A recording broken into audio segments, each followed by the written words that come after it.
Joining me now, Missouri Senator Eric Schmitt and Florida Congressman Byron Donald. Senator Schmitt, let's start with you. What we're learning tonight, and this is from Senator Chris Murphy, who was one of the architects of this border bill, is that indeed this was primarily written, according to him, by Mitch McConnell. This is NBC News saying that Chris Murphy was shocked that McConnell was not able to get more Republicans to coalesce around the bill. He didn't just bless the deal, he wrote the deal, Murphy said, the lead Democrat in the negotiations, and saying it's really worrying that a deal that was written and endorsed by the minority leader gets 4 votes from his caucus. Senator, is it time for a leadership change? Well, this clearly showed that there's a changing dynamic in the Senate, which is a positive thing, which is individual members weighed in. They read the bill. They couldn't jam us. They didn't just give us, well, they did just give us 2 or 3 days, but we were sift through it and saw it was a terrible bill.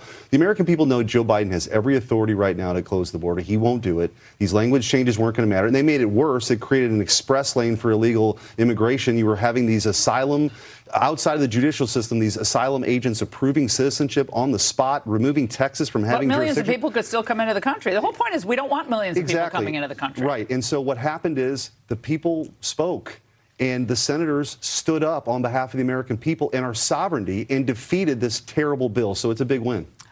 Here was one of the Democrat senators pushing today for the funding of Ukraine, which was originally going to be part of this. Watch. If we take ourselves out of foreign policy, if we take ourselves out of supporting Ukraine, if we take ourselves out of the humanitarian objectives that we have, not just in Gaza, but in Sudan and elsewhere, then we will no longer be the global leader. And let's be clear, that's because Donald Trump doesn't want the United States of America to be the global leader.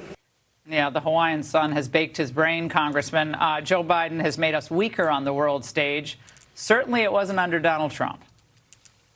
Schmitt, Ronald Reagan said that a country that does not basically have borders is not really a country at all. I'm paraphrasing.